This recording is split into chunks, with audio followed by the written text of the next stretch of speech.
Some of the products you are carefully preserving probably don't need a preservative, and some of the ones you think are fine without one are not. That is not a criticism. It's just what happens when the guidance online gives you a rule that water-based products need a preservative and anhydrous products don't, without telling you what actually counts as water or what can turn a safe product into a risk. By the end of this, you'll have a clear framework for every product you make. And I think at least one of your answers is going to surprise you. I've been teaching natural skincare formulation for over 15 years, and the question of which products actually need a preservative comes up constantly because the rules sound simple, but the details catch people out every time. So let's go through it properly. Preservatives can feel like the most intimidating part of natural skincare formulation.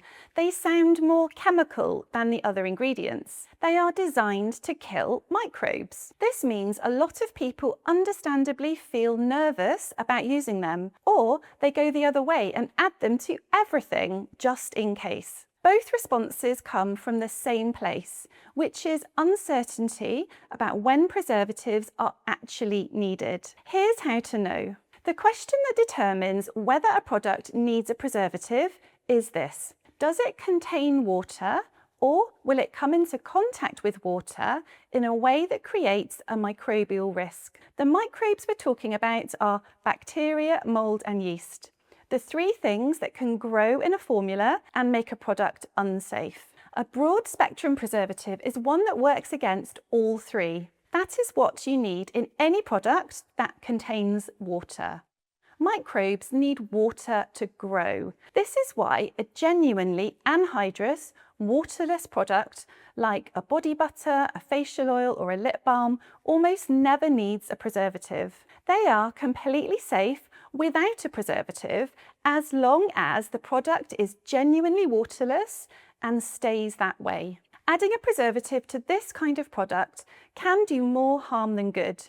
There is no microbial risk to protect against, so you are exposing your skin to a preservative it doesn't need. And most preservatives are water soluble and won't incorporate properly into an oil-based formula. So you could end up with undiluted preservative in your product that could come into contact with your skin when you apply it. Water-based products are the opposite. A toner, a facial mist, a gel, a water-based serum, a shampoo. Any product where water is part of the formula needs a preservative. The water creates the environment microbes need to grow. Without a proper preservative system, that product is at risk. Emulsions like creams and lotions also contain a water phase. So even though they can feel thick or creamy rather than watery, they are an emulsion of water and oil. Because of this water phase, it needs preserving. So far, this sounds fairly straightforward. But the part that catches people out, and it catches out even experienced makers, is knowing what actually counts as water. Here is where the rule gets more specific. Aloe vera gel is water. It comes from a plant, it feels gel-like, and it does not look like water, but it is a water-based ingredient. If you use aloe vera gel in a formula, you have a water phase. That product needs a preservative. And it's not just the aloe vera gel. Aloe vera juice and hydrosols contain water. Ingredients like these also give microbes something to feed on. The nutrients they contain make a formula harder to preserve, not just present a water phase that needs protecting. Hydrosols are water. A rose hydrosol, a lavender hydrosol, a chamomile hydrosol. These are produced by distillation and they are water-based. A very common misconception comes up here, and that is, my hydrosol already has a preservative in it from the supplier, so I don't need to add one when I use it in my formula. This is also not correct. The preservative the supplier added is there to protect the hydrosol in the bottle at the concentration needed for that product. When you add that hydrosol to your formula, it becomes a small fraction of a much larger product. The preservative that came with it is now far too diluted to protect your formula. Your formula needs its own preservative system. Flower waters are water. Water-soluble plant extracts are water. Any ingredient that is water-based is contributing to a water phase that needs preserving. And then there is something that surprises a lot of people, the accidental water phase. Someone intends to make an anhydrous product, a lip balm, a body butter, a cleansing balm. It's made of oil, and they are careful not to add any water. But somewhere in the ingredient list, there is a botanical extract, a plant extract, or an active that is supplied in a water-based carrier. It's probably not labelled as a water-based extract in an obvious way. It might be buried in the inky list and not easy to notice. And without realising it, they have introduced water into a product they intended to be waterless.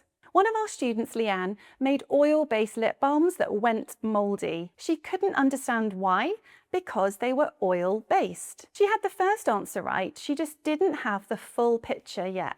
And I'd guess some of you know exactly how Leanne felt. If you've ever made something that went mouldy or spoiled and couldn't work out why, comment me below. You're in good company. It happens to far more people than you'd think. I've created a free checklist called Is Your Natural Skincare Preserved Effectively? To help you know if you need a preservative and if your preservative is actually working properly. It will walk you through this entire decision for every single product you make. I'll leave the link in the description below for you to grab before the video is over. But stay with me because there's one more thing that affects this, and it's not about what is in the formula. Even a genuinely waterless product can become a risk, not because of what went into it, but because of what happens to it after you make it.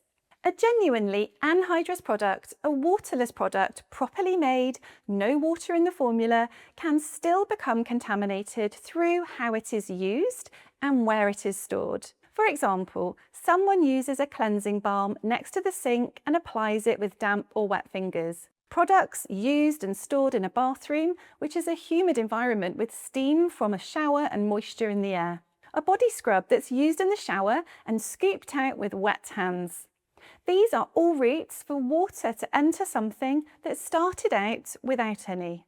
We did an experiment where we deliberately contaminated anhydrous products this way and sent them for testing. The results clearly showed that anhydrous products contaminated with water pose a very real microbial risk. This doesn't mean every anhydrous product needs a preservative added to the formula. Most genuinely waterless products, made and stored correctly, do not. But it does mean that packaging choices, like a jar versus a pump bottle, and how a product is stored and used are part of how you think about its safety, not just what goes into it.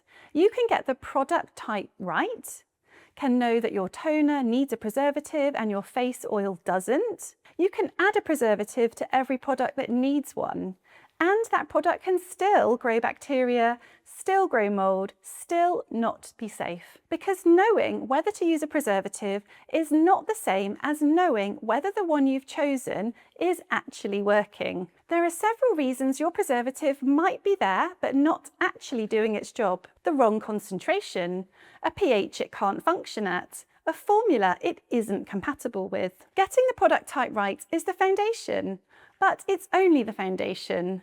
The question is no longer whether your product needs a preservative, the question is whether the one you've chosen is actually working. This is the exact process I want to show you how to go through, and I'm going to do that in the next video. Click to watch now.